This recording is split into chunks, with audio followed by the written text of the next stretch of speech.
Buenas tardes. La Asociación Mexicana de Tanatología les da la bienvenida a nuestra sesión académica del mes de agosto. Como ustedes saben, en el mes de agosto siempre la Asociación Mexicana de Tanatología pues ha brindado temas relacionados con el envejecimiento, con la vejez, con la atención a la población de edad avanzada. El día de hoy tenemos el honor de presentar a dos expertas en el campo de la gerontología, dos gerontólogas que durante pues prácticamente 4 décadas han trabajado precisamente a favor del crecimiento de la gerontología y del apoyo a las personas de edad avanzada. Voy primero a presentar a nuestra primera invitada, la señora Carmen Peña y Solana. Es, como ya lo mencioné, gerontóloga certificada en gerontología y es pionera en el campo del voluntariado en gerontología.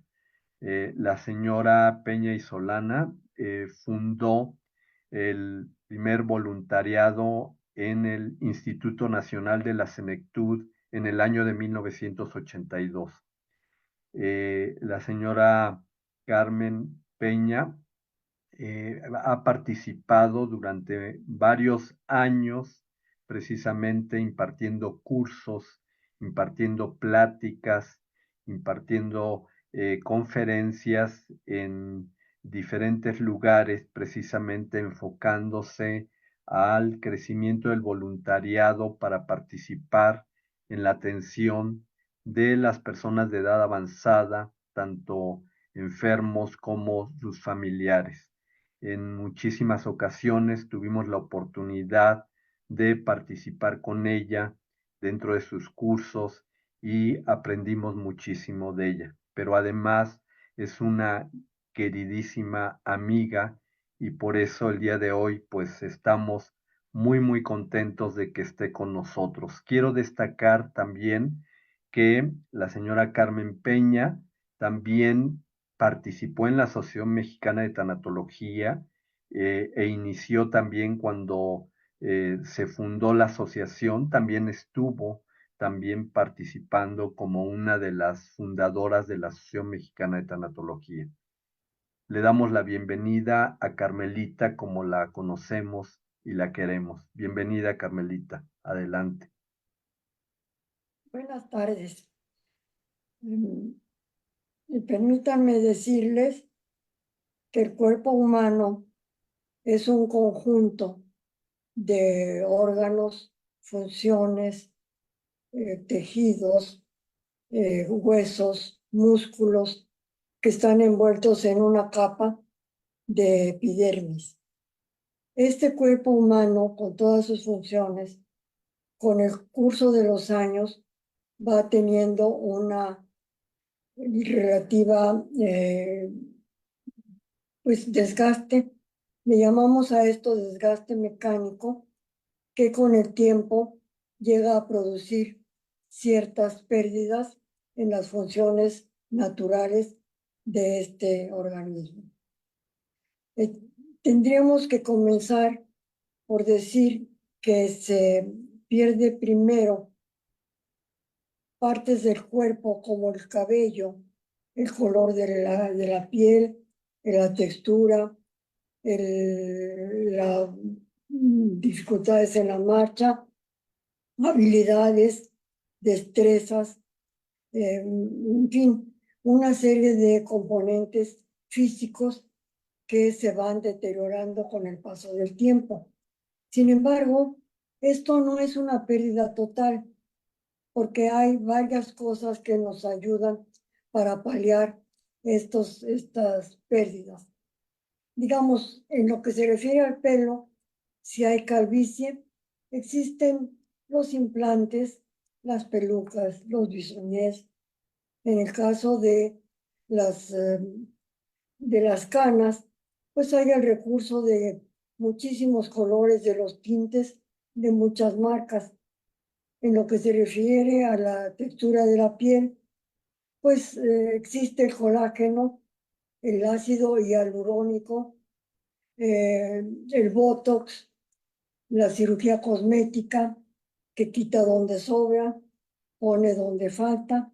Sin embargo, yo siempre les recomiendo que cualquier cosa que tengan que hacer en este aspecto, sea siempre bajo estricta vigilancia de su geriatra, incluso también de un dermatólogo que pudiera hacer incluso pruebas de alergias, porque pudiera haber alguna alergia.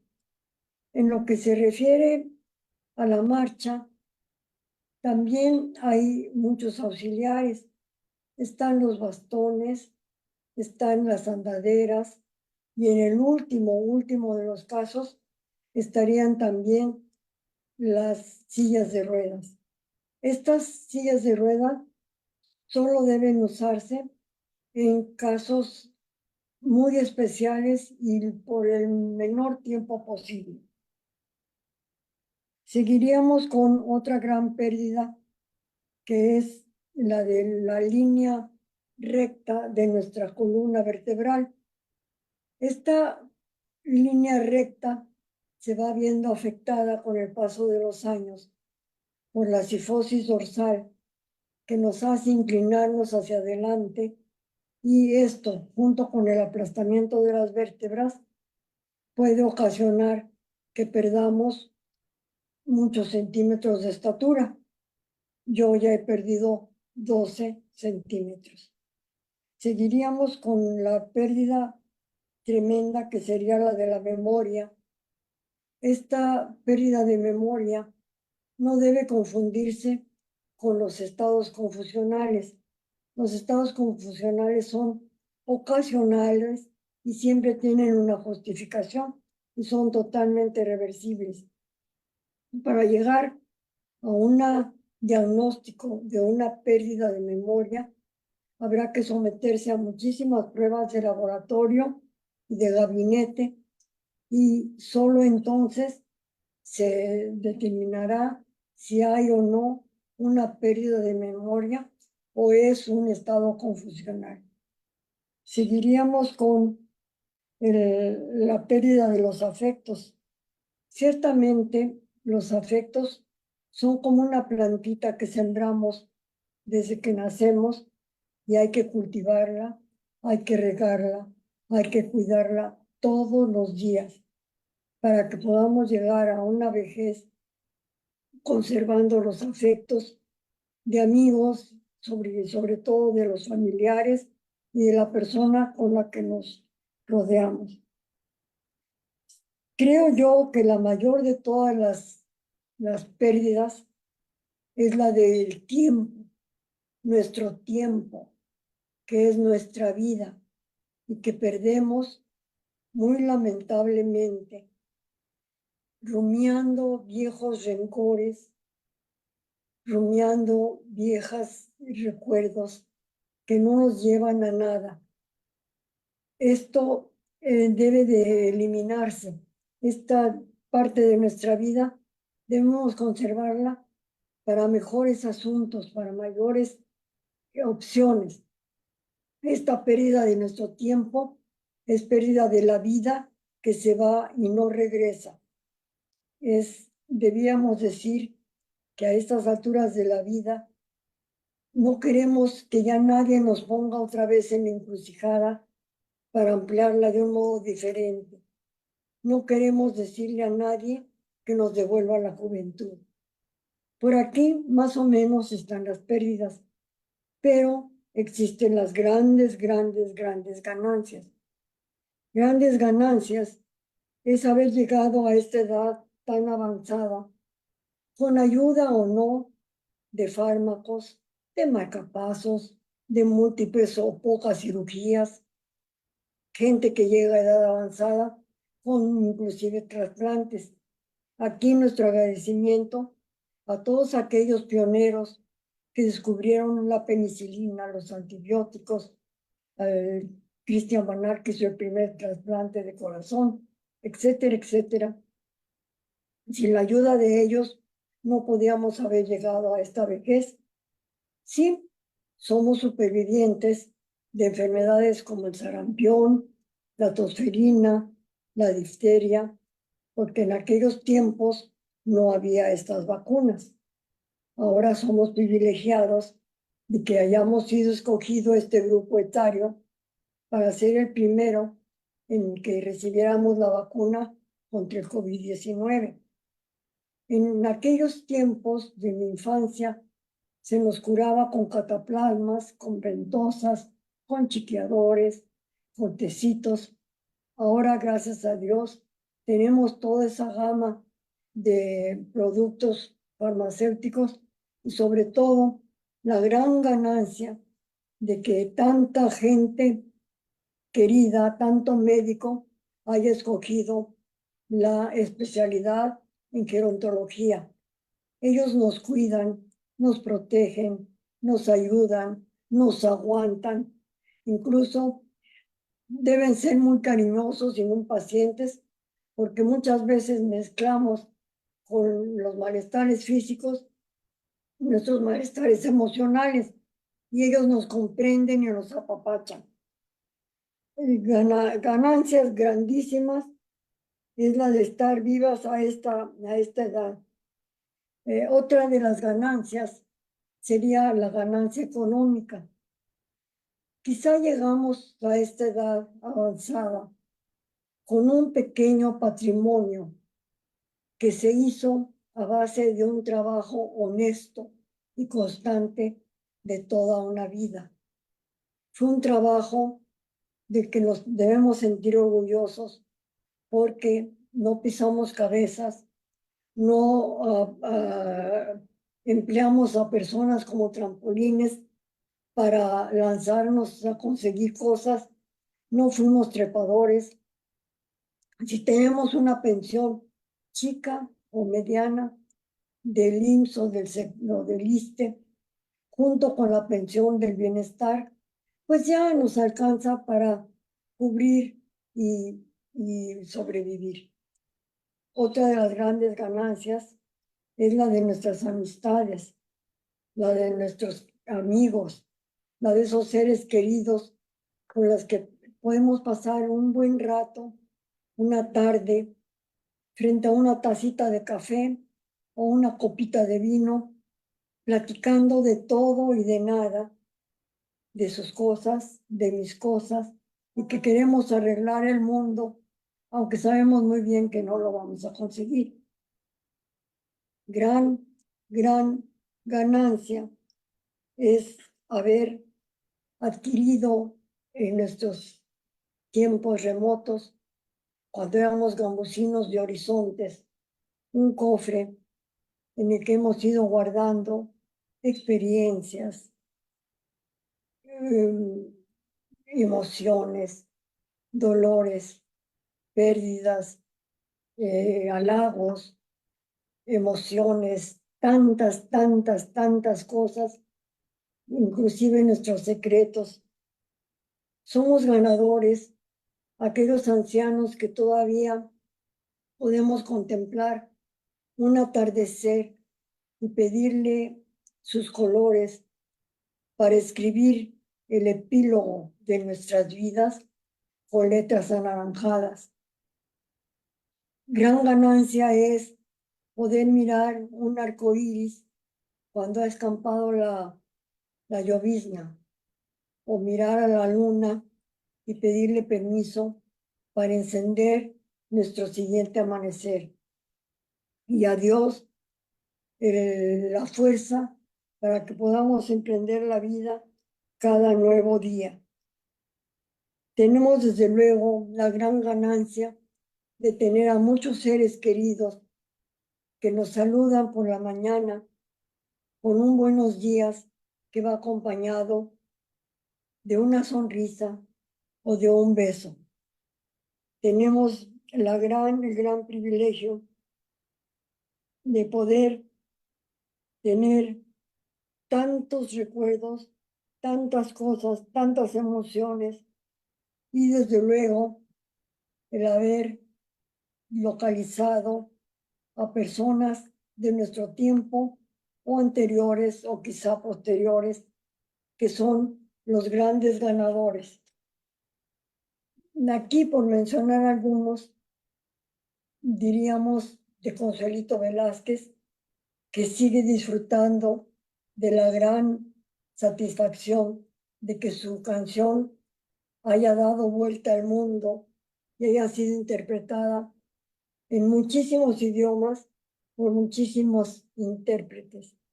Tenemos al gran Arturo, que a sus 92 años grabó un disco con baladas, nocturnos, mazurcas, polonesas de Federico Chopin.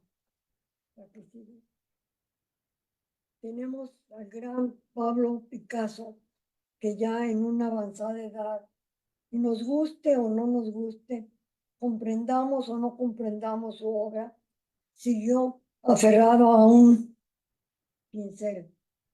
¿Qué decir de esos grandes escritores? Pablo Neruda, con su libro 20 poemas y una canción desesperada. De Benedetti, que ya muy avanzado en edad, escribió La Tregua. De su libro Inventario, que es de sus poemas, yo rescato dos, como árboles y hagamos un trato. ¿Qué decir de Jorge Luis Borges, que ya cerca de los 90 años e invidente, pudo escribir Instantes? Se los recomiendo muy ampliamente. ¿A que sí? Pablo Casals, ya nonagenario, seguía arrancándole a su cello la grandísima y bella melodía Pesebre. La que sigue. Teresa de Calcuta, acreedora a un premio Nobel de la Paz, ya en una edad muy avanzada. Y caramba, ¿qué decir de Juan Pablo II, que con sus manos ya flageladas por el Parkinson, seguían bendiciendo al mundo? Muchas gracias, mis queridos. Bien, vamos como siempre, la dinámica al finalizar, vamos a tener una sesión de preguntas y comentarios, pero a continuación vamos a presentar a nuestra siguiente invitada, la licenciada Marcela Feria Ochoa, que tiene estudios en contaduría, tiene una maestría en desarrollo humano y también pues también estudios en gerontología. Marcela tiene pues gran participación con grupos de apoyo en pues familiares de Alzheimer y pues escribió un libro que se llama Alzheimer, una experiencia humana. Invitamos a su participación a Marcela.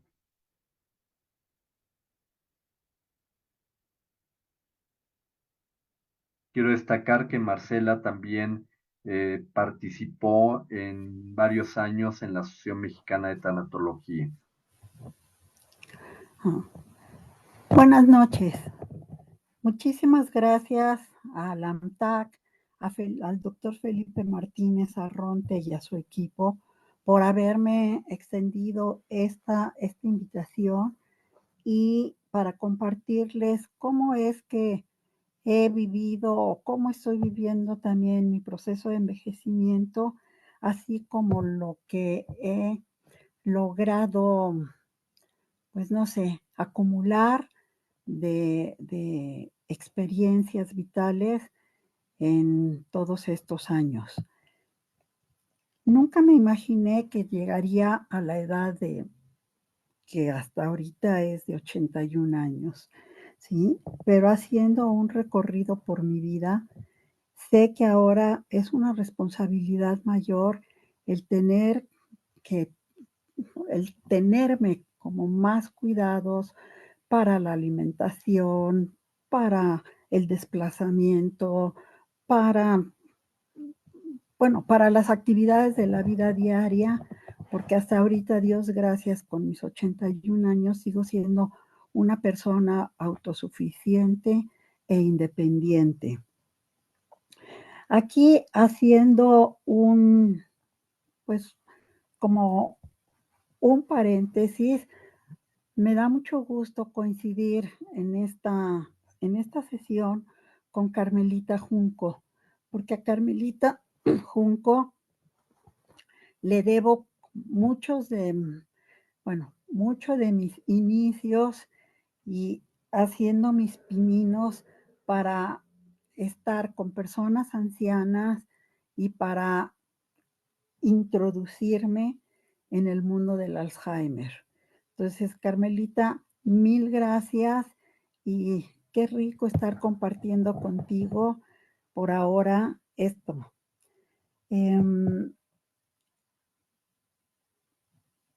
A Carmelita la conocí por un programa de radio. A mí desde siempre me ha gustado la gente mayor, la gente grande, quizás porque los abuelos que tuve, que fueron uno del lado materno y otro del lado paterno, bueno, no vivían aquí en la ciudad y hubo como mucho desplazamiento de la familia en diferentes estados de la República. Pero cuando nosotros vivíamos en Puebla, pero cuando teníamos oportunidad de venir a México en las vacaciones para estar pues, con la familia, mi abuelito era un hombre, yo creo que en aquella época de haber tenido, pues no sé, 84, 86 años, como que siempre nos recibía con mucho gusto y nos tenía así como unas medallas, no, unos monedas relucientes. Yo creo que así las daban en el banco y a lo mejor las siguen dando, pero a mí ya no me han tocado de esas. Eh, y bueno, nos recibía con dulces a mi hermana y a mí, y eso pues hacía que yo tuviera una inquietud y unas ganas de venir y estar con él, pero luego la vida no nos daba esa oportunidad.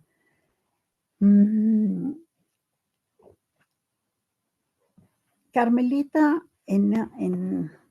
yo creo que hace como 40 años, como dijo el doctor Martínez, era la presidenta de atención a ancianos como servicio social que hacíamos como voluntarias. O sea, cuando la empecé a escuchar, no, ya estaba casi terminando el programa y pues de repente el periodista le preguntó si había algo más que agregar, si se podía asistir a los servicios que daba el INSEN o a un voluntariado. Y entonces yo dije, yo de aquí soy. Hablé por teléfono, o sea, me acerqué, anoté los datos, hablé por teléfono y así fue como empezó mi amistad con Carmelita, una linda persona que siempre estuvo dispuesta a ayudar, a corregir, a sugestionar y a orientarnos por el camino del voluntariado para personas mayores. Entonces eso es algo también que, bueno, como digo, te lo agradezco mucho, Carmelita, porque para mí fue el inicio de incursionar en el mundo de la vejez y de nunca imaginarme la edad que yo iba a tener para compartir este espacio contigo.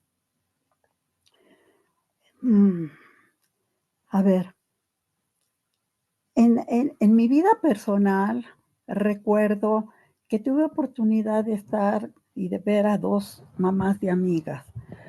Una mamá, doña Marta, Era un médico que se jubiló a los 60 años y que cada vez que la iba a ver y le preguntaba cómo estaba, ella me respondía aquí, sentada en mi sillón, esperando la muerte.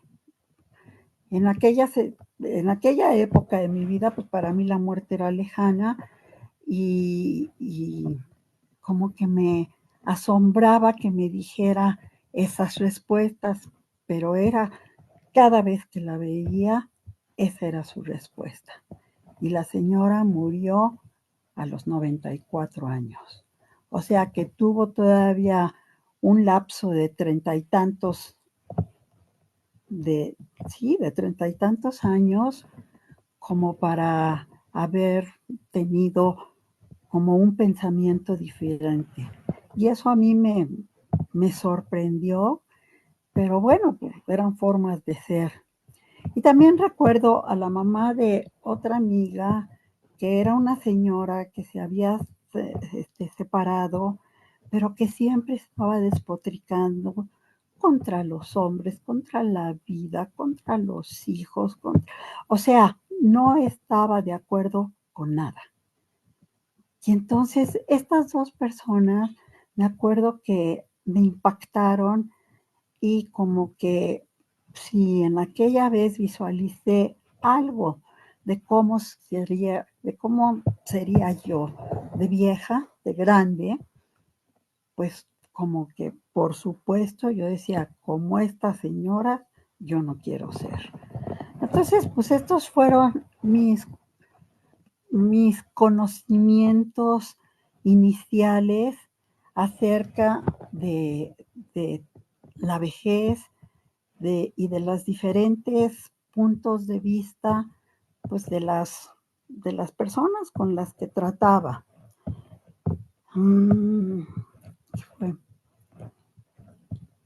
Me acuerdo que en aquella época yo decía, yo no sé de grande, yo ya era adulta, como 22, 23 años, cómo quisiera ser de vieja, pero como les repito, como estas personas, no. A ver, retomando el reencuentro de mi querida Carmelita y agradeciéndote una vez más que por ti empecé a recorrer el mundo del Alzheimer. Fue para mí muy afortunado este recorrido, este inicio, porque me dio la oportunidad de conocer a los pacientes y a sus familias.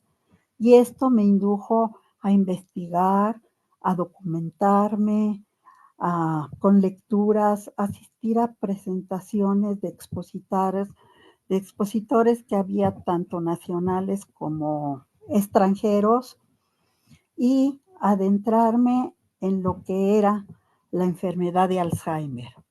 Aquí estamos hablando de los años 80. Alzheimer empezó a sonar como de los 70, a principios de los 70, y no se sabía mucho. Por eso cada vez que había algo de que iban a hablar de Alzheimer, pues asistíamos. Y del auge en la información y en los conocimientos que ha tenido a 30 y tantos, 40 y tantos años a la fecha, pues han sido notables. A mí algo que me ayudó, o que me ayuda en mi vejez y para mi propio proceso de enriquecimiento fue el haber conducido grupos de apoyo. Estos grupos cubren una necesidad muy importante para los familiares de personas con esta enfermedad, porque se les da orientación acerca de lo que es Alzheimer, del cuidado que requieren tanto a ellos como a su ser querido, de las actividades que se le pueden proporcionar, así como de su propia responsabilidad para su atención y cuidado. Pero nunca me imaginé capitalizar estas sesiones en mi propia experiencia al volverme una al volverme cuidadora primaria de mi única hermana, quien ahora está postrada en cama desde hace 8 meses, y a través de las experiencias escuchadas en aquellas épocas, muy agradecida porque me ha dado la oportunidad de cuidarla y atenderla como una experiencia pues importante en mi vida y también en la de ella.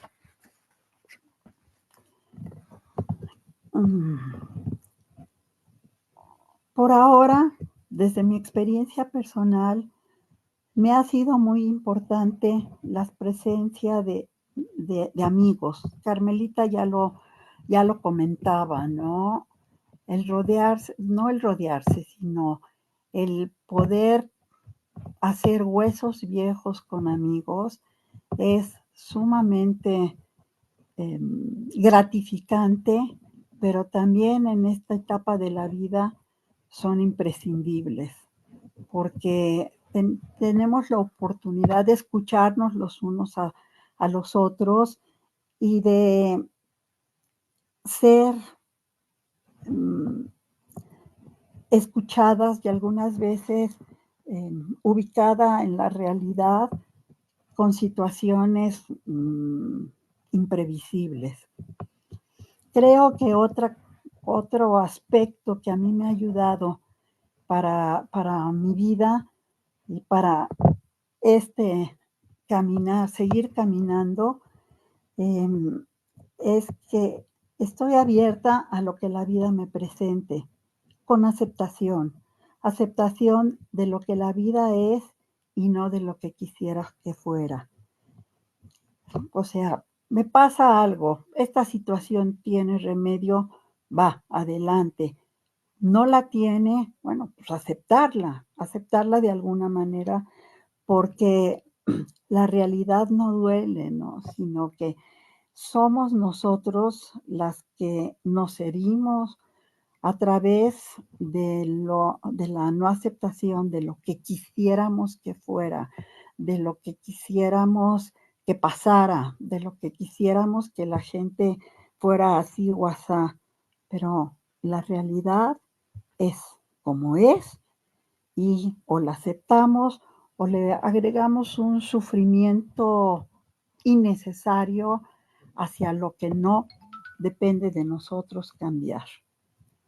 Otra cosa que a mí me ha ayudado es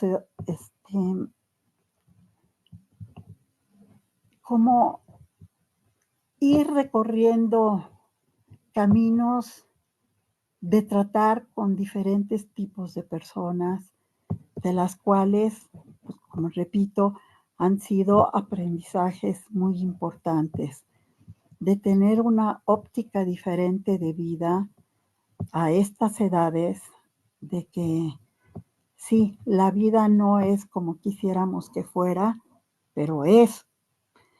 Y como de ir, aunque muchos amigos ya no están, pero ir cosechando nuevas amistades, nuevas, conocer nuevas personas, en donde yo creo que la vida siempre tiene algo bueno, algo bondadoso para aprender y que muchas veces se nos presenta en el momento en que más lo necesitamos.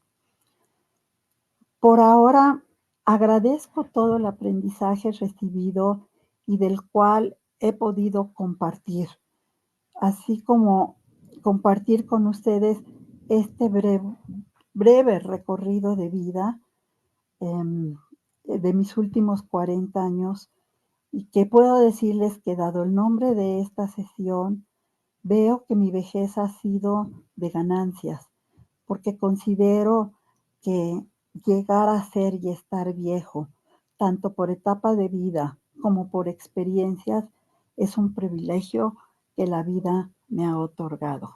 Muchas gracias. Bien, a continuación vamos a pasar a la sesión de preguntas y comentarios. Como siempre, si van levantando la mano para quien se interese participar en esta sesión de estos minutos, pues haciendo alguna pregunta a nuestras invitadas o algún comentario que gusten hacer. Si alguien quiere participar, sería el momento.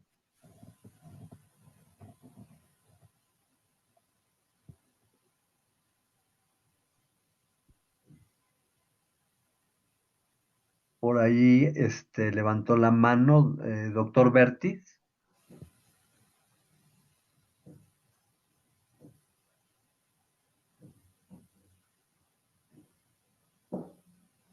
No, no le escuchamos. Dejen ver los micrófonos. A ver, ya. Ah, ¿ya? Ya está. ¿Ahora sí me oye? Ya sí le escuchamos. ¿Qué tal? ¿Qué tal, Qué doctor? gusto saludarle, doctor Aronte. ¿Qué Mucho tal? gusto. Buenas Muy noches, doctor. amable por este espacio, como le dije en el chat. Gracias por acercarnos siempre en el terreno humano y profesional. Si me permite rápidamente a nuestro ponente hacerle un planteamiento. Eh, pues, ¿qué factor juega aquí para poder asimilar bien la vejez como pérdidas o ganancias? ¿Qué papel juega aquí mucho las condiciones socioculturales que prevalecen en las personas adultas mayores que viven esto? Si quieren, Carmelita, si quiere dar su punto de vista, le están preguntando a las dos si quieren dar su punto de vista en relación a estos factores sociales, ¿sí? En esta etapa de la vida, Socioculturales, sobre todo. socioculturales. Definitivamente, sí hay una influencia en los factores socioculturales y económicos. Es muy diferente el anciano que vive en zonas urbanas al anciano que vive en el campo, en la zona rural. Generalmente en la zona rural el anciano es más respetado, quizá porque es el dueño de la parcela, de la yunta, bueno, ahora del tractor, de la choza o de la casa que tengan. Y en la ciudad, las viviendas cada vez más reducidas impiden que un anciano o anciana sea bien recibida en el ámbito familiar. Gracias, Carmelita. Marcela, si quiere decir algo. Yo estoy de acuerdo con Carmelita en lo que comenta de los factores sociocul- no, Culturales, socioculturales. culturales, exacto, que de los cuales en los que estamos inmersos, ¿no? Pero también cuando las condiciones económicas son más premiantes para comer, para atenderse, para tener pues una alimentación simplemente alimentaria, hay veces que no hay los recursos para una alimentación cultural. Y al decir recursos, no nada más serían económicos, que afortunadamente tenemos muchos espectáculos gratuitos, muchas conferencias, o sea, pero cuando tenemos un estómago vacío y una preocupación de qué va a ser el día de mañana, son difíciles. Ahora, ya en la ciudad, con los adelantos que hay ahora para la información, pues también, a ver, tengo 81 años, como que hay como mucha cosa popular y poca inquietud cultural. Entonces, pues es como irse metiendo, allegando de personas que en un momento dado intuyamos que nos pueden ayudar, o sea, que nos pueden abrir caminos, y entonces, aún en condiciones difíciles, se puede ir logrando. Gracias, Marcela. Jesús Cartago levantó la mano. Uy. Sí. Vaya, pues antes que cualquier otra cosa, ¿no? Estos hilos de cómo se funcionan las cosas, ¿no? Resulta y sucede que técnicamente yo entré por error a esta sesión, pero le agradezco enormidad. Básicamente porque, vaya, alguna vez había escuchado, sí, de esta sociedad, pero no, asociación, mejor dicho. Pero vaya, no me había involucrado de una manera más firme, ¿no? Lo celebro, dado que la relación que ahorita tengo con mi madre, con mi suegra también, es un poco complicada por las cuestiones de la salud. Entonces, bueno, primero celebro que hay lugares en donde, bueno, no estamos solos, ¿no? Mi esposa y yo no estamos solos y podemos recibir ayuda. Dos, hacía mucho que no escuchaba, o sea, no me daba esa oportunidad de escuchar a la gente que sabe y sabe en muchos sentidos. Eso es, creo que lo que más celebro esta noche, de que estas circunstancias, insisto, fue enteramente circunstancial, valga la redundancia. Yo estaba pensando que iba a entrar a una sesión de actividades enteramente diferentes, sí vinculados con adultos mayores, pero en otro ámbito, ¿no? En la lectura de estos grupos de abuelos lectores. Y resulta que es algo muy similar, pero también, bueno, ya estoy aquí. Sin embargo, también sale una pregunta, además de todo esto que acabo de comentar. Creo que yo me identifico que tengo un gran temor. Ahorita que se mencionó el término Alzheimer, es uno de mis peores temores por todo lo que hay alrededor. Ahorita se mencionó la palabra sociocultural, la influencia, el impacto. Efectivamente, creo que no tenemos, a pesar de que es un concepto del cual se ha hablado desde los 70s, es un concepto el cual se nos sigue haciendo, se nos sigue apelmazando. Como pacientes, vaya, yo creo que difícilmente lo saben manejar. Como acompañantes, peor.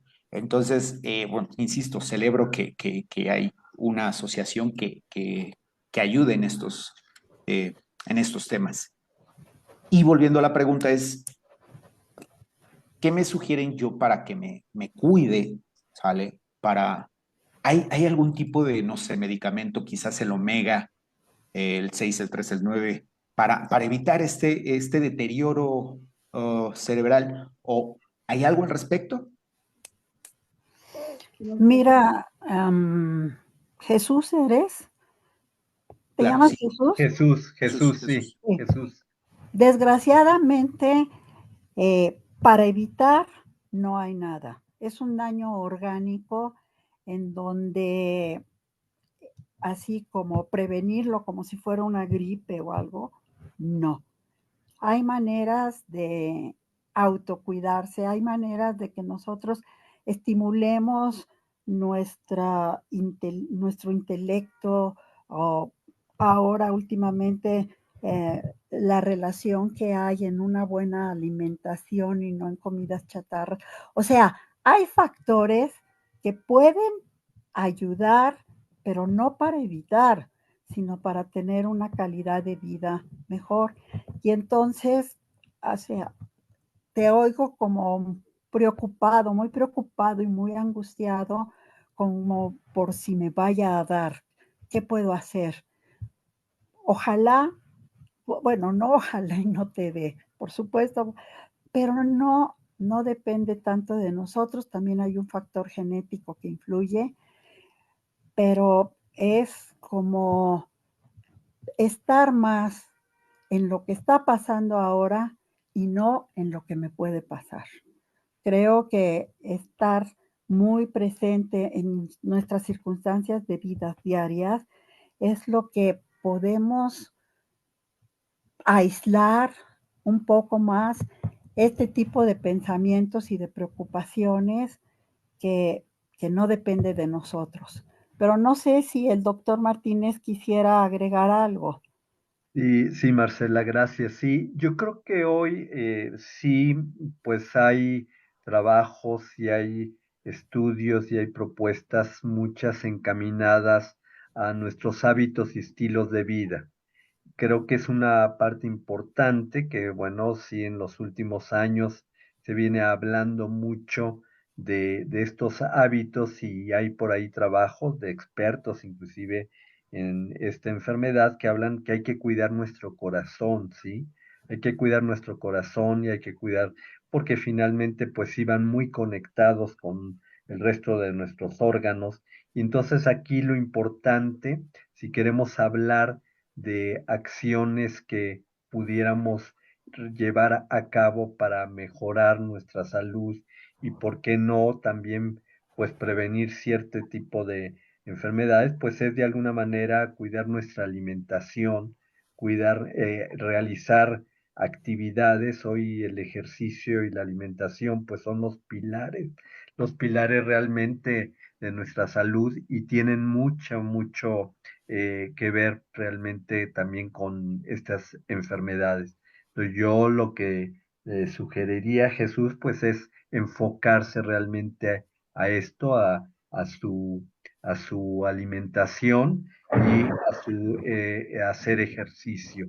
Y básicamente, como ya mencionaba Marcela, creo que pues estar realmente más tranquilos con no estar realmente pensando si me va a dar o qué va a pasar, ¿no? La incertidumbre es algo que realmente nos va ocasionando más angustia y es algo que nos limita mucho. Entonces yo sugeriría en este momento que son estos pilares importantes que sí nos ayudan. Hay enfermedades que evidentemente la hipertensión arterial, la diabetes, pues tienen un papel importante en esta enfermedad y bueno, pues es el control. Hoy la hipertensión y la diabetes no se curan, pero se controlan. Entonces, bueno, pues son las recomendaciones que haríamos nosotros. Bien, Gabriela Mota creo que levantó la mano también. Gabriela. Y muchas gracias, doctor. Y bueno, gracias a la señora María del Carmen y a Marcela. He de decirlo que hoy yo soy psicóloga y soy tanatóloga, pero en este momento hago una pregunta desde el rol de hija. Desde ahí me quiero ubicar y desde ahí pido su gentileza y generosidad en compartir. A mi mamá le confirman el lunes que tiene una demencia mixta con principio de Alzheimer y lo que decía usted, doctor, con microinfartos cerebrales a partir de un tema de corazón. Entonces, bueno, el cuadro es así y desde hija yo les pido a ambas, a María del Carmen y a Marcela, cómo acompañar a mi madre, cómo compartir con mis hermanos para hacer esa familia más atenta, más amorosa, más presente, más acompañando a una madre de 82 años ya con este diagnóstico. Gracias. Gracias a ti. Pues yo quisiera agregar a la señora que sí es un factor indispensable la unión familiar y el compartir esta situación que no es fácil. Es una situación muy difícil, muy pesada. Felipe, tú me regalaste en Nueva York hace muchos años el libro Cuando el día tiene 36 horas, que me lo diste en inglés. Yo no hablo inglés, tú lo sabes. Lo leí con la ayuda de mis hijos, que sí lo hablan, de un diccionario. Y después Lilia Mendoza lo tradujo al español. Yo les recomiendo que lo lean. Es un libro fácil de entender y desde luego lo que más les recomiendo a esta familia es la unión, el compartir esta situación. Yo no le diría problema, es una situación especial. Únanse y juntos van a salir adelante. Gracias. Gracias, Carmelita. Marcela, si quiere Mi- mencionar algo. Sí, lo que dice Carmelita es muy importante. Desgraciadamente, muchas veces hay conflictos no resueltos en las familias, y esto, en vez de ayudar o de propiciar un encuentro entre ellos mismos, las diferencias se van haciendo más y más grandes. Sin embargo, creo que la relación que guarde cada uno de ustedes con su señora madre puede ser un elemento de principios de unirse y para entre todos sacar adelante la situación. Sobre todo que tu mami se sienta, vaya, como acogida dentro de las complicaciones físicas que tiene ahorita y a nivel mental, que se sienta el cariño, porque muchas veces no lo pueden decir, no pueden hablar, pero el cariño, no nada más ellos, también nosotros lo sentimos. El tacto, el hablarles de una manera suave, el que ella vea que hay respuesta en esos hijos, de ese lado directo, pero por el otro, las relaciones familiares tienen que estar lo más cercanas posible para repartir lo que se le llama la carga del cuidado. La carga del cuidado es hoy me encargo de yo hacer la comida, hoy me encargo otro hijo, hoy me encargo de ir por los alimentos, hoy me encargo de, o sea, repartir, porque si para una persona es muy pesado el cuidado, para varios que no responden, lo hacen más difícil. Como dice Carmelita, acudan a lecturas. Desgraciadamente ahorita ya no hay grupos de apoyo. Con lo del COVID se esfumaron. Y el que teníamos en el Gabriel Mancera, el doctor el geriatra que atendía esos espacios y que se preocupaba mucho por la atención de los familiares, ya no, bueno, se jubiló y los nuevos doctores ya no le están prestando el interés y la importancia que requiere en una ciudad como la que vivimos para ir subsanando y ayudando un poco, algo, en este tipo de enfermedades. Gracias, Marcela. Laura Martínez levantó también la mano. Laura. Sí, doctor, buenas noches. Buenas noches. Me presento.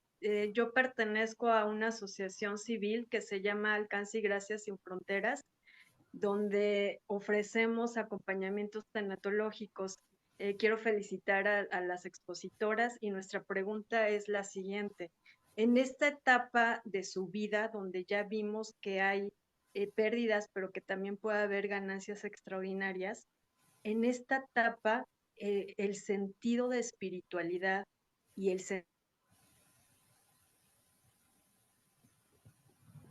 Por todo de repente. ¿La dejamos de escuchar, Laura? Creo que se congeló. Se congeló. Y- Laura nos... Bueno, Laura. ¿sí me escuchan? ¿Me Sí, escuchan? ya. Sí. La dejamos de escuchar. Escuchamos Ok, hasta sentido de espiritualidad. sí, ¿cuál sería la pregunta o cómo visualizan la espiritualidad y el sentido de trascendencia en esta etapa de su vida? ¿Si ha cambiado respecto a los 50, 60, 70 años o sigue siendo la misma? Esa sería nuestra pregunta. La espiritualidad es muy importante dentro de toda esta gama de pérdidas. En mi poca experiencia con personas demenciadas, lo último que olvidaban eran los rezos, las oraciones. Podían olvidarse de muchas cosas, de dónde estaban, si habían desayunado o no, pero seguían encomendándose a Dios en el que ellos creen. No tenemos que imponerles ningún Dios. Es que continúen pensando que su espíritu es más importante que nuestro bagaje biológico. Así que sí es importante que sigan fomentando la espiritualidad.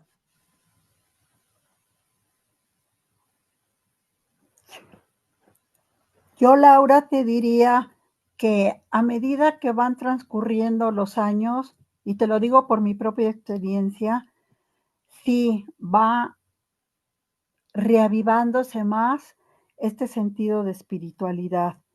Y que, como dice Carmelita, bueno, no es bajo determinada religión o bajo determinada, sí, religión más que nada.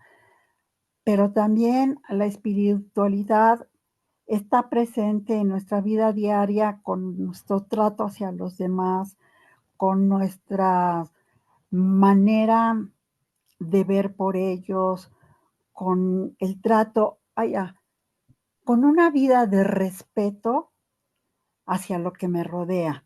Y no nada más son a las personas con las que me topo, sino también al ambiente, bueno, a la naturaleza, a lo que nosotros vamos propiciando para tener una vida mejor y poder dejar también un mundo mejor. Pero el surgimiento o el reafirme de la espiritualidad es, pues sí, es individual, pero a través de, no necesariamente, como dice, bueno, Carmelita nos comenta que la espiritualidad está también muy presente en las personas con Alzheimer a través de sus rezos, de sus prácticas, sobre todo personas que han sido muy religiosas, como que lo tienen muy presente, pero también darle como otro sentido a la espiritualidad, que es ver el bien hacia los demás, el bien hacia nuestro entorno y el bien hacia nosotros mismos. Gracias, Marcela y Carmelita. Invitamos a Cristina Lozada. Sí, buenas noches. Bueno, Buenas pues noches.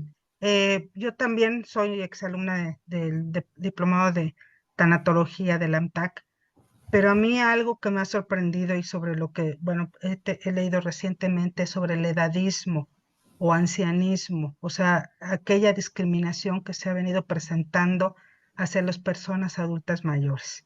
Realmente yo no lo había percibido hasta que yo misma, hoy que ya tengo 65, pues me doy cuenta en la que muchas personas, bueno, ya no nos toman en cuenta igual que antes, los propios hijos, ¿no? O sea, mucha gente, estoy en un curso también donde algunos relatan que sienten eso mismo, pues de los nietos, de los hijos, aun cuando ellas son autosuficientes, aun cuando son personas todavía pensantes y que pueden dar muchas cosas, está habiendo una discriminación o sintiendo una discriminación mayor hacia las personas de la tercera edad.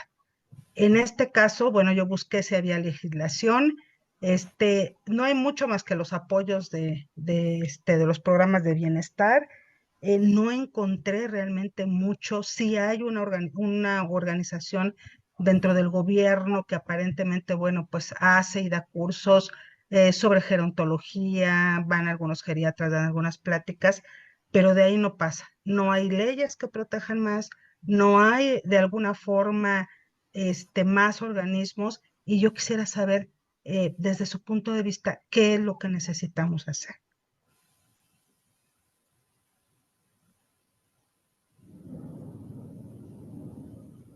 ¿Quieren, Carmelita, dar tu punto de vista a ese respecto? Es muy pobre mi comentario, solamente recalcar que a ustedes como geriatras, nosotros como gerontólogos, no nos importa tanto la edad cronológica como la edad funcional, qué tanto estamos funcionando y en todos los aspectos.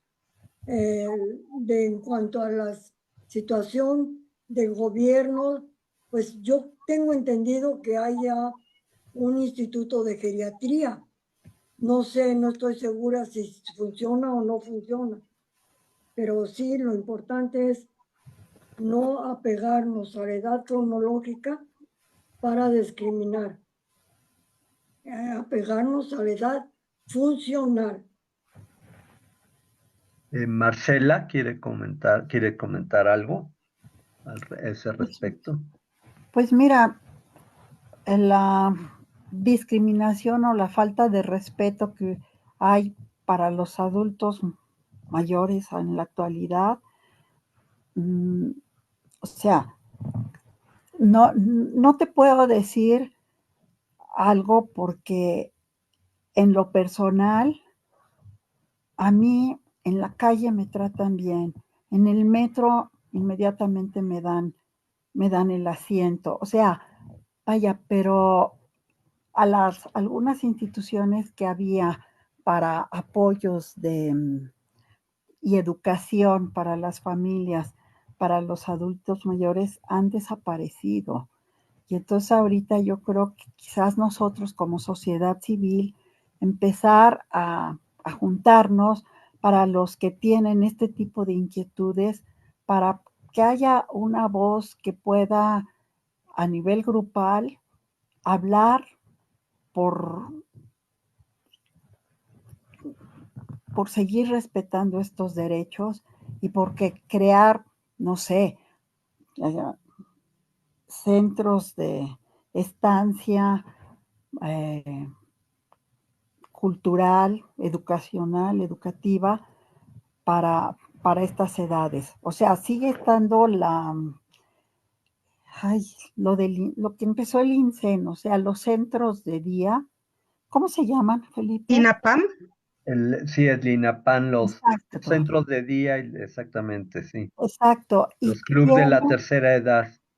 Sí, y tienen actividades importantes, tienen clases también muy buenas, con buenos exponentes, y tienen un ambiente de convivencia en donde se pueden ir relacionando y no importa la edad que se tenga mientras siga siendo uno independiente y autónomo.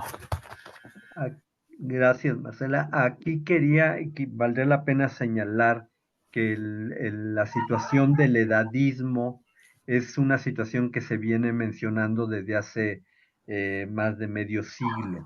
Aquí lo importante hoy en día, pues ya en nuestros países en vías de desarrollo, donde ha ido aumentando más y vamos aumentando más los que vamos entrando a esta etapa de la vida, pues tenemos que considerar justamente también la voz, como ya lo decían Marcela y lo que decía Carmelita, pero parte importante es las enseñanzas que reciben, pues desde los niños y jóvenes en el trato hacia la población de edad avanzada, porque ahí es donde se va a iniciar el edadismo. El profesor Salvareza, un psiquiatra, psicogeriatra argentino, decía, el edadismo se trae en las venas, el edadismo se trae en las venas. Entonces, desde hace medio siglo, pues grupos de muchos países vienen trabajando y gritando, las arrugas no se contagian.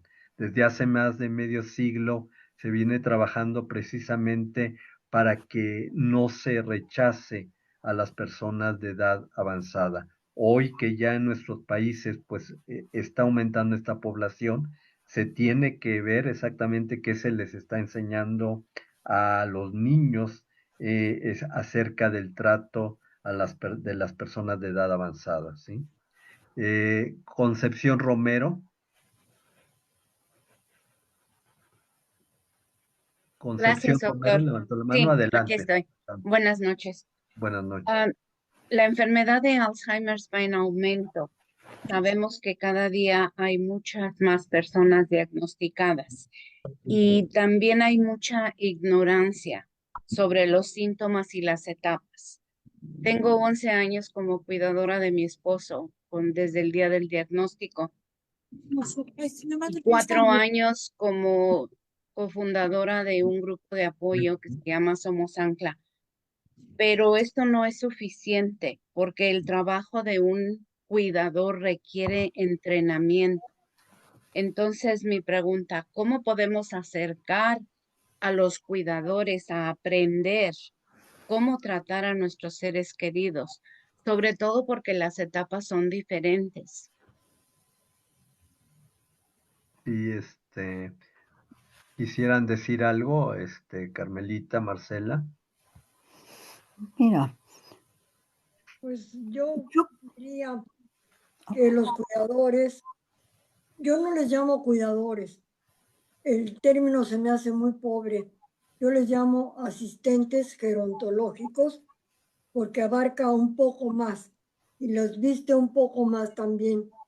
Sí debieran tener una preparación para poder manejar las situaciones que se presentan. Cada situación, y aquí Marcela estará de acuerdo conmigo, cada día es diferente a la de ayer y a la de mañana. Entonces, es casi imposible que estén totalmente preparados, pero con el curso de tratarlos, con el curso de estar pendientes de ellos, van a irlos conociendo, porque además no hay dos enfermos con Alzheimer que se comporten igual. Cada uno es muy diferente al otro. Cada Sí, estadio es muy diferente al otro. sí. Entonces, ahora sí que tiene uno que ir bailando al son que nos toquen. Gracias, Gracias. Carmelita. Marcela, ¿quisieras decir bueno, algo? y sabes que, ¿cuál es tu nombre, Lidia? Concepción. Oh, Concepción. No, Concepción. Aquí tenemos que tener, o sea, la necesidad está surgiendo desde los sectores privados. Y así es como han empezado muchas asociaciones y muchas uniones a través de unirse y como pedir la información y la educación para ir sacando adelante. O sea, el gobierno no puede sacar este tipo de resolver este tipo de problemas si no está como el interés de los grupos de personas que están clamando por información o por cuidados, por educación de qué hacer con estos pacientes.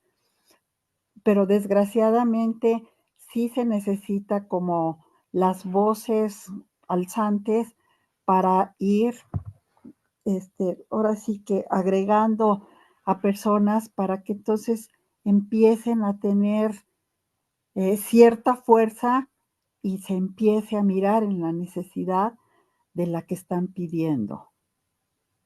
sí, Gracias. totalmente.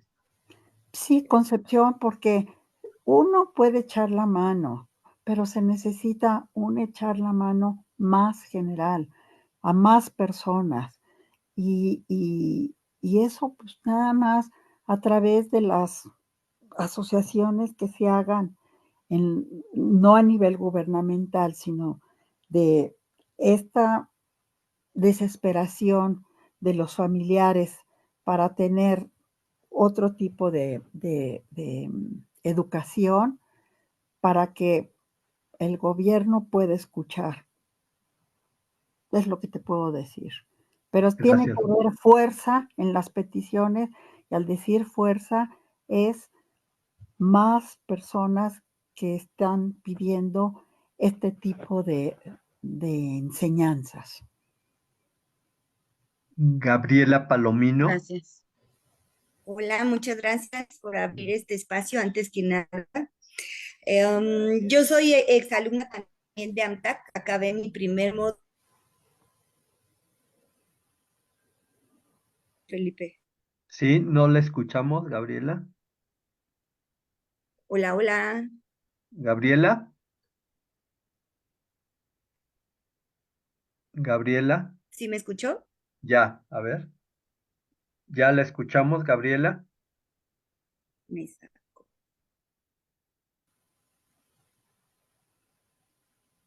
¿no? De repente. Creo que se está pasmando su imagen y sonido. Sí. Mientras, a ver, Emilia Jiménez, porque ya son pocos minutos los que nos quedan. Entonces, Emilia, Sí, hola, buenas noches. buenas noches. Pues muy interesante todo lo que están diciendo y gracias por compartir todo esto y darnos la oportunidad de escucharlos a través de este medio. Pues yo tengo un padre que tiene 92 años, tengo 11 hermanos de los cuales solamente cuidamos, somos 7 mujeres y solamente cuidamos 4 y eso con muchos trabajos algunas y las otras 3 hermanas se han desaparecido. Otros hermanos que dicen que como viven fuera no pueden, y un hermano y una hermana que dejaron de ver a mi papá de la nada. Tienen como 4 o 5 meses que lo dejaron de ver. Mi papá se cayó, se rompió 3 costillas, se perforó el pulmón y ya no puede vivir solo. Entonces, pues nos vamos turnando para pues hacerle de comer, lavarle la ropa, la limpieza. Pero, ¿qué se puede hacer? Porque ha generado muchos conflictos entre los hermanos. De hecho, hay 2 grupos, no se puede dialogar, no se puede hablar. Y digo, nadie trata mal a mi papá. Mi papá es un hombre todavía bien consciente, pero ya no puede hacer muchas cosas solo, como las venía haciendo antes de su accidente, que fue hace 2 años. Entonces, pues a veces mi papá se da cuenta y él dice, pues si les peso, mejor no vengan. Entonces, la verdad no sé cómo enfrentar estos conflictos. Yo he optado por hacerme a un lado, por no hablarles, por no escribirles, por no nada, porque llegan a las ofensas, llegan a la agresión. Y es bien difícil cuando el padre se encuentra solo, ya grande.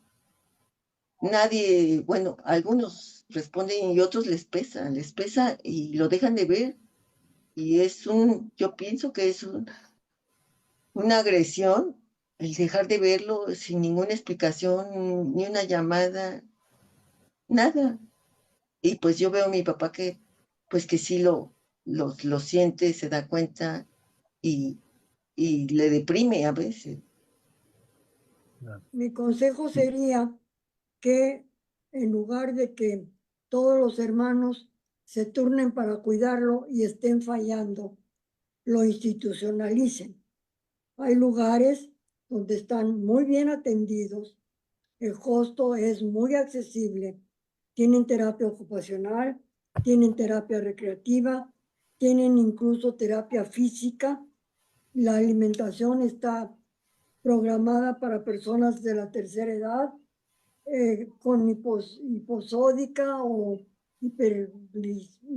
para los que tienen el colesterol alto, etcétera, y va a estar Perdón, mucho mejor porque va a estar perdón, María del Carmen, una disculpa, pero mi papá no quiere salir de su casa. De hecho, ni siquiera quiere ir ya al hospital.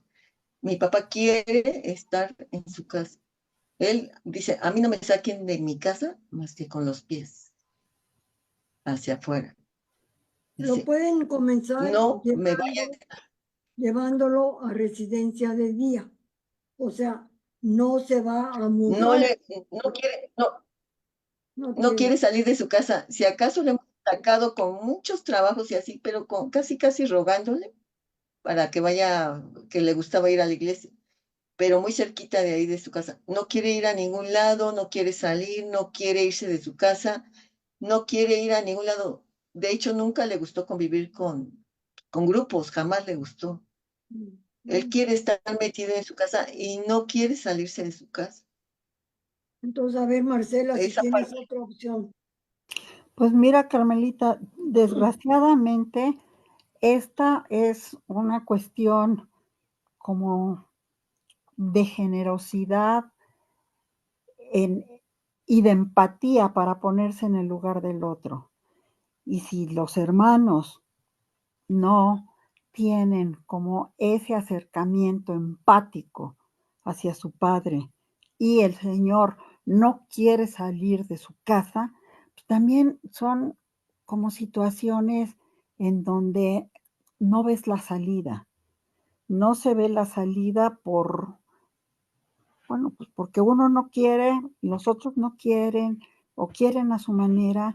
Entonces, los que están cerca de tu papá, pues nada más a hacerle la vida más accesible a través de irlo a ver, a través de platicar con él o de leerle, porque sí son situaciones en donde dices, ¿por dónde le entramos? Y cuando hay esa desunión familiar, pues digo, también es muy difícil para los que sí tienen cuidado, para los que sí quieren hacer algo, que en una familia de 11, bueno, pues nada más respondan 3, 4. Pues esos 3, 4 son lo que pueden hacer y lo que quieren hacer para que el Señor esté mejor, pero el Señor también no quiere salir de su entorno. Entonces, pues lo que se le pueda llegar a hacer dentro de su domicilio, lecturas, no sé, acompañamiento físico. Hay que ver la personalidad del Señor para ver por dónde se le puede entrar, pero sí están De, en una situación complicada. de hecho, bueno, yo estudié también tanatología en la asociación, pero obviamente pues con él no puedo hablar y él tampoco me podría decir cosas que siente. Y contacté a una tanatóloga, pero no le gustó. No sé si no le supo llegar, no le supo decir. Mi papá es muy fuerte, muy rígido, muy, nada flexible, es rudo y necesito a alguien como que, alguien que me ayude a hablar con él, a platicar con él, qué le pasa, qué siente, cómo es para él estar así, porque a los hijos pues realmente no nos dicen, papá, ¿estás bien? ¿Te sientes bien? De hecho, cuando se llega a sentir mal, no nos dicen.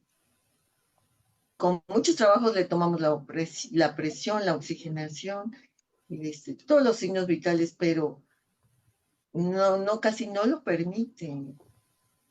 Pocas veces nos ayuda un poco cediendo. La pastilla de la presión es como un trabajo todos los días darse, pero sí necesitaría una persona pues, que pudiera acompañarlo, pero realmente que supiera cómo entrar con él. Aquí valdría la pena destacar, no es fácil a veces acompañar a alguien cuando la persona no está aceptando. A veces como familiares nos preocupamos evidentemente mucho por nuestros seres queridos para acompañarlos, pero en la edad ya avanzada hay algo que les va ayudando, a veces ellos quieren estar solos. Eh, eh, la persona va fomentando su propia espiritualidad, ayudándoles a verse en su interior y no debemos de preocuparnos si están solos o quieren estar solos, porque el forzarlos muchas veces es lo que más los estresa. Y a veces el familiar evidentemente lo hace porque lo quiere y se preocupa, pero a veces valdría la pena dejar un poco esa situación de que por quererlo ayudar se sienten presionados, estresados, y a veces vale la pena eso que se encuentren solos, pues a través de lo que se llama la gerotrascendencia, les ayuda a ellos mismos a estar más tranquilos, ¿sí? Entonces habría que observar eso, ¿sí? Porque usted se está esforzando, usted le lleva pues a personas que para que lo ayuden, pero él no lo acepta, ¿sí? Entonces no se debe de preocupar porque le puede llevar al mejor o a la mejor tanatóloga y a lo mejor no la acepta él. Lo que él quiere a veces él mismo lo está encontrando a veces en su interior, ¿sí? Y eso le puede estar ayudando, ¿de acuerdo? Muchas gracias, doctor. De nada. Muy Bueno, amable. vamos a una última, pues, comentario, pregunta, Andrea, porque ya el tiempo se nos está acabando. Andrea, y las personas que, pues, que desafortunadamente no haya oportunidad de haber, pues, compartido o preguntado, nos pueden hacer llegar sus preguntas o sus inquietudes y con mucho gusto se las contestamos. Andrea, Buenas noches a todos. ¿Me buenas escuchan? noches. Sí, sí, sí la escuchamos. Primero que todo, gracias a las expositoras, a la señora María del Carmen y Marcela. Fue gracias a una invitación de un amigo que me pude reunir. Les comparto que yo estoy trabajando, soy psicóloga de formación, estoy realizando un posgrado y estamos recibiendo apoyo del Consejo Nacional de Ciencia, Humanidades y Tecnologías del CONACYT. Mi proyecto tiene que ver mucho con lo que han mencionado, esta parte del edadismo que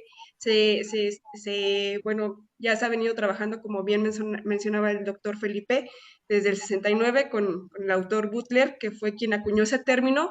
Sin embargo, me parece muy interesante porque a medida que voy investigando, que estoy realizando mi tesis que tiene que ver con este tema y con su relación con la sintomatología de la depresión, ansiedad, estrés, ya hay una variedad de artículos científicos que datan pues evidencia del impacto nocivo, negativo que tiene que ver con esta serie de estereotipos, porque a medida que me voy adentrando en el tema, descubro que este fenómeno tiene diversos componentes. Por ejemplo, involucra estereotipos, prejuicios y por último la discriminación, que tiene niveles micro, meso y macro, que tiene también una implicación inconsciente y también implícita, explícita. Entonces es complejo, muy complejo. Y mencionaba una persona que tenía este miedo, ¿no? De tal modo que se llega a introyectar, pero me parece muy interesante porque dicen, a diferencia de otras discriminaciones, las personas que en algún momento ejercen esta discriminación, si, si continúan con esta vida, porque la única manera de no envejecer es morir, ¿cierto? Entonces, si esas personas llegan a la vejez, pues también serían víctimas de ese mismo prejuicio. Entonces, hay muchos otros fenómenos detrás, factores, y yo estoy realizando un estudio pues meramente cuantitativo. Sin embargo, me parece que aquí se refleja mucho también aspectos cualitativos que son muy importantes. Y nada más como dato extra, la OMS declaró, la Organización Mundial de la Salud ha declarado lo que es el 2030, el 2020 al 2030, como la década del envejecimiento saludable. Y en ese sentido, habría que realizar más estudios. Hay muchas teorías que explican este fenómeno del edadismo, del viejismo. Sin embargo, me parece que se está involucrando la gente y también pues habría que ver qué medidas podemos ir implementando para ir erradicando esto, porque también otro fenómeno sin antecedentes históricos es el hecho de la baja natalidad, el alto porcentaje en la esperanza de vida. Entonces eso ha hecho que, como bien lo decían también, estamos envejeciendo, somos una población o sociedad que está envejeciendo y que probablemente o posiblemente no existen o no estamos preparados tanto con políticas públicas de salud para atender todas estas necesidades que engloban la salud, porque hablemos de una salud biopsicosocial, somos seres biológica, psicológica y socialmente constituidos. Entonces, igual yo estoy realizando mi trabajo de tesis, estoy aplicando una serie de cuestionarios y sería muy grato que alguno de ustedes pudiera participar. Estos cuestionarios miden, evalúan esta serie de discriminación autopercibida, entonces, y su relación con esta sintomatología en la depresión, en la ansiedad y en el estrés. Sería muy interesante, pues, conocer, ampliar la muestra, porque para que una muestra sea representativa, vaya, tiene que ser numerosa. Sería muy interesante. Si alguno de ustedes quisiera participar, sería muy grato. Yo les puedo pasar mi contacto, podemos, pues, hacer este protocolo. Y bueno, sería todo. Muchas gracias. Y pues listo. Gracias, Andrea. Muy Muchas bien, gracias. pues bueno, pues como ya decíamos, el tema pues se ha agotado. No sé si quiera Carmelita y Marcela dar un último comentario de toda la sesión. Yo sí, Felipe, Sí, Solamente comentarles que los adultos muy mayores como yo tratamos de integrarnos a los jóvenes y de entender y digerir los vocablos que los jóvenes usan.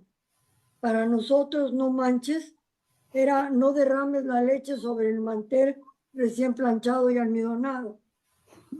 Cristal era solamente aquellas copas, era el material de que estaban hechas las copas que mamá ponía en la mesa solo en ocasiones muy especiales.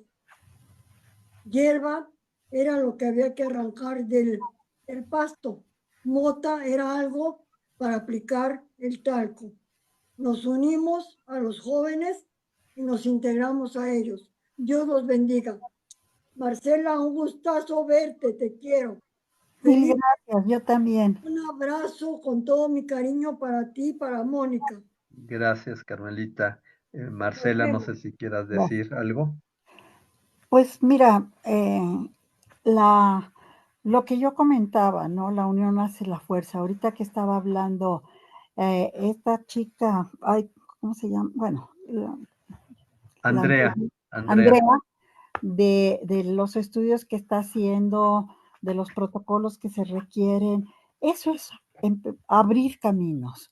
Entonces, ahorita hemos tenido información, ella también se lleva datos y es como estar en los espacios en donde podemos tener unión, ya sea nosotros adherirnos a o en nuestros proyectos que vengan a nosotros para poder ir construyendo esta sociedad que sí es cierto, va a haber una gran cantidad de personas ancianas porque, bueno, ya la etapa, el ciclo vital ya se ha ampliado y entonces necesitamos tener elementos como para abrir espacios en donde pueda haber una mejor atención familiar o institucional para los gerontólogos, para los gerontes. Claro que sí, pues muchas gracias, Marcela.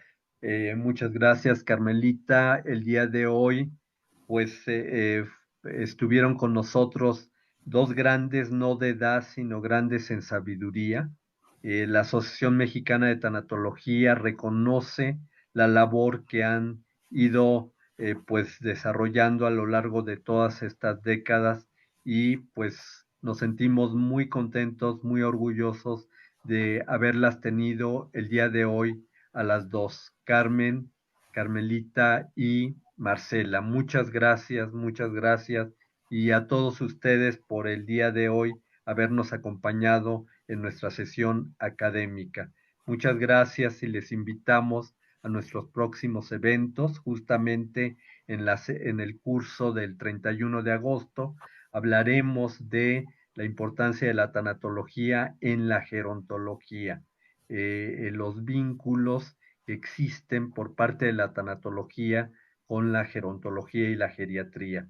Los esperamos el sábado 31 de agosto de 9 a 2 y la próxima sesión académica el 11 de septiembre abordará